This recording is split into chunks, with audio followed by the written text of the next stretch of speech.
এখানে বলছে যখন সে চিন্তা করছে এখন আমার কি গতি হবে, এখন তো বুড়ো এরকম বয়স না তোমার আমাদের প্রত্যেকেরই উচিত গতির চিন্তা করা। সবাই বলেন আমরা এখন গতির চিন্তা করবো, গতি পরম গতির চিন্তা করবো। এখানে সেটাই বলছে যে আমি কেন জন্মগ্রহণ করলাম, কেন মরবো, এভাবে চিন্তা করতে করতে সে পরম গতি কৃষ্ণ চিন্তা করবে এবং ভগবানের স্বর্ণপূর্ণ হবে। তাই শ্রী গুরুদেবের শ্রীকৃষ্ণের কৃপায় সে তখন ভক্তিলতা বীজ লাভ করবে এবং সতর্কভাবে সাধন করার ফলে ভগবধামে পৌঁছায়। আচ্ছা, আরও একটা পড়ি। কলিকালে তাহলে আমরা কি জানলাম? আমরা জানলাম যে হরিনাম কি। তাহলে এক নম্বরটা হরিনাম কি? ভগবান শ্রীকৃষ্ণের নামে হচ্ছে হরিনাম, ভগবানের নামে হচ্ছে হরিনাম, এটা জানলাম। তা গতির শেষ কোথায়?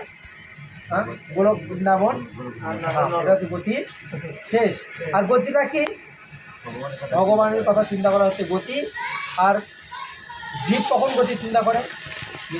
যখন জন্ম মৃত্যু জড়াবে, যখন দুঃখ পাচ্ছে, কষ্ট পাচ্ছে, তখন মানুষ বলে আমার কী গতি হবে। যেমন সংসারে যেমন মানুষ যদি ভিডিও হচ্ছে, সংসারে যখন দুঃখ পায়, মায়ের দ্বারা লাত্তি খায়, তখন অজরে কান্না করে বলে এখন আমার কী গতি হবে। ছেলেও দেখে না, ছেলের বউও দেখে না, বেটাও দেখে না, কেউ দেখতে পারে না আমার সংসারে, তখন আমার কী গতি হবে।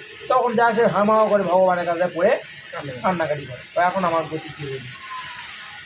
কথা বাস্তবিক ভেবে দেখবেন, সংসারে যারা আছেন গতিটা প্রত্যেকটা কথাই বলছি, প্রত্যেকটা ক্ষেত্রে, প্রত্যেকটা সেক্টরেই এটাই।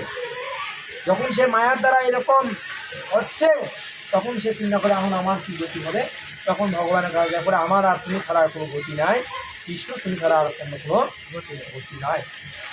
তো কাজেই এখানে বলছে শ্রীকৃষ্ণের কৃপায় তখন সে জীব ভক্তিলতা বীজ লাভ করে এবং এই সতর্কভাবে যদি কেউ ভোজন সাধন করে তার ফলে সে ভগবানে পৌঁছায়। এখন এই বইয়ে আরও একটা কি সুন্দর এখানে দেওয়া আছে যে কলিকালে নাম বিনা নাহি কোনো গতি থাকে। যে কলিকালে আমরা তখন জানলাম যে নাম ছাড়া কোনো গতি নাই। তাহলে এই যাগ যজ্ঞ পূজা পার্বণ তপস্যা মন্দির করা এগুলো কি কোনো ফল নাই? মানে এগুলো লাভ কি? এই যে ভোগ হলো, ভক্তসঙ্গ হচ্ছে, তা আমার নাম করলেই যদি সব হয় তাহলে বিয়া শাদী যাগযজ্ঞর দরকার কি? বিয়া কথা যে হোক সমস্যা, মালা বদল করেই দেওয়া হয়, কথাটা মনে করে। তাহলে যজ্ঞ করারই কী দরকার? দরকার আছে বা পূজা করারই দরকার কি? বা বাড়ি, এখানে কত সুন্দর কথা যে আমরা বলছি সব জায়গায় একই কথা, 10 কথার এক কথা, এই জপ করো, হরিনাম করো, কৃষ্ণ নাম করো, ভগবান প্রসাদ খাও, কলিকালে অন্য কোনো ধর্ম নাই, নামই করো। তাহলে এগুলো প্রয়োজন কি? এখানে বলছে কায় মনোবাক্যে আমাদের শুদ্ধি চিত্ত থাকা বাঞ্ছনীয়। আমাদের এই যে কায় দেহ, কায় মানে শরীর, দেহ, মনের দ্বারা, বাক্যর দ্বারা শুদ্ধ শুচি বাঞ্ছনীয়। তাই মঙ্গল আরতি, কৃষ্ণ ভোজন, কৃষ্ণ প্রসাদ সেবন করা, কৃষ্ণ কথা সেবন করা দরকার, এগুলোরও প্রয়োজন আছে। বিশ্বব্যাপী হরিনাম সংকীর্তনের মাধ্যমে এগুলি সব রকম আকর্ষণ প্রয়োজন রাখতে হয়। এখন এই মন্দিরটা যদি আমাদের ধরেন এখন সুন্দর হয়েছে, রং টং করে খুব একটা ভালো পরিবেশ হয়, এই পরিবেশটা যদি ওখানে না থাকতো, ধরেন একটা খ্যারের ফার্ম দিয়ে একটা খ্যারের একটা ঘর বানিয়ে ওখানে ভগবানের পূজা হতো, লোকজন আসতো, আকর্ষণ হতো, কেউ যেত ওখানে, কেউ যেত, বুঝতে পেরেছেন? তখন আজকে আমাদেরকে এখানে যদি আপনি আসে বলেন কালকে আমার বাসায় ধরে নেন আলু সিদ্ধ রান্না করে যান, তো আসতো ভক্তরা, প্রতিদিন আলু সিদ্ধ ওটা পাই, তাহলে এর সঙ্গে তাহলে এই স্থানা ধোকা আমি দেখলাম কি সব মিষ্টি পায়েস এইগুলো করা প্রয়োজন। তারা ভক্তরা আলু সিদ্ধ দিলে হয়ে যায়। না না, কথাটা আমি ওইভাবে বলছি না, আমি বুঝাচ্ছি এটাই যে এগুলোরও প্রয়োজন আছে, ছানা সিদ্ধরও প্রয়োজন আছে, ধোকা ছানারও প্রয়োজন আছে। মানে বিষয়টা এইরকম, মানে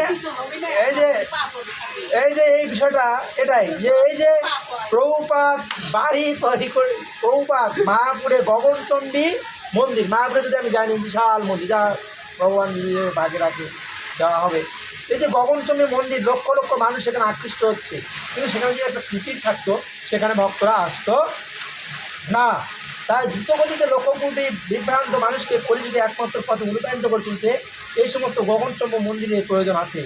এইসব মন্দির মন গড়া নয়, শাস্ত্রে সব মন্দিরে ভবিষ্যৎ কথা বলা, শাস্ত্রে এগুলো বলা আছে। এই যে মন্দির নির্মাণ করা, যাগযজ্ঞ পূজা পার্বণ করা, এগুলো শাস্ত্র দেওয়া আছে। যে যতই বলুক যে হরিনামে গতি, হরিনামে মুক্তি, আর কোনো গতি নাই, গতি নাই, গতি নাই, কিন্তু এগুলোর প্রভুপাদ বুঝিয়েছে যে এগুলোরও প্রয়োজন আছে। মঙ্গল আরতি করার প্রয়োজন আছে, প্রসাদ খাওয়ার প্রয়োজন আছে, সাধুসঙ্গ করার প্রয়োজন আছে, বড় বড় মন্দিরের প্রয়োজন আছে, কারণ এটা ভবিষ্যৎবাণী। রোগীর ঔষধ ছাড়া গতি নাই, তাকে নিয়মিত ওষুধ খেতে হবে। তবে রোগ উপশমের জন্য একমাত্র ওষুধ সেবন উপরিহার্য হলেও তার সঙ্গে আংশিক পরিচর্যা গুরুত্বপূর্ণ নয়। কত সুন্দর, রোগী ওষুধ খালেই ভালো হয়ে যাবে নাকি, কিন্তু তার বিছনা খেতা কাপড় চোপড় কাছে দেওয়া লাগবে কি দেখো না, লাগবে। হ্যাঁ এইটা বলছে যে তার জন্য ভালো কাপড় চোপড়, লাগবে। তার জন্য বিছনাপত্র, জল, খাবার দাবার এইসবও করারও প্রয়োজন। খুব সুন্দর কথা, খুব সুন্দর কথা, সবাই বুঝবেন। ঠিক তেমনি নাম সংকীর্তনের যেমন প্রয়োজন, তেমনি ঘরে উঠে স্নান করা, মঙ্গল আরতি করা, গুরুবন্দনা, তুলসীতে জলদান করা, বৈষ্ণবদের প্রণাম করা, বাঞ্ছা কল্পদুর্গচ্ছ, বৈষ্ণবদেরও প্রণাম করা, হ্যাঁ বৈষ্ণবদের প্রণাম করা, আর কি কৃষ্ণ প্রসাদ, কৃষ্ণ কথা সেবন করা, ভাগবত অনুশীলন করা, এই সমস্ত শুদ্ধ সূচি সেবা অনুশীলন আবশ্যক। গুরুদেব নতুন ভক্তকে হরিনাম দীক্ষা প্রদানকালে অগ্নিদেবের সামনে যজ্ঞকুণ্ডে আহুতি দিয়ে পবিত্র থাকা শপথ করা। হ্যাঁ? পাও ছুঁড়ে নেন, তাই তো? এটার কারণ আছে, আমি এটা বলছি দাঁড়া। আচ্ছা এটা বলছি। এখন যজ্ঞকুণ্ডে আহুতি শিশুকে পবিত্র করার শপথ গ্রহণ করা হয়। এখন যখন মন্দিরে, যখন ওনাদের সময় হয়ে গেছে, তো এখন যখন মন্দিরে যজ্ঞ হচ্ছে, পবিত্র দীক্ষার যজ্ঞ, তখন যজ্ঞ করার মাধ্যমে সে শিষ্যটা কি করছে, শপথ করছে। সুতরাং মন্দিরে দাগযজ্ঞেরও প্রয়োজন আছে। তখন এটা যে বিবাহ করছে, বিবাহে যে অগ্নিকুণ্ডে আহুতি দিচ্ছে, সেটা তারা কি হচ্ছে, শপথ করছে। সমস্ত দেবদেবীকে, সমস্ত দেবতা, বৈষ্ণবগণ থেকে শুরু করে দ্বাদশ মহাজন, হনুভাগবত থেকে শুরু করে যত আছে সবাইকে স্মরণ করে সেখানে আমরা আহুতি দিচ্ছি। তার মানে কি, আমরা ওখানে পবিত্র বন্ধনে আবদ্ধ শপথ করছি, আমরা একে অপরের সঙ্গে শপথ করছি। তো সুতরাং বিবাহ বন্ধনে যজ্ঞেরও প্রয়োজন আছে। বুঝতে পারলাম আমরা? বদ্ধ যে মাত্র রোগী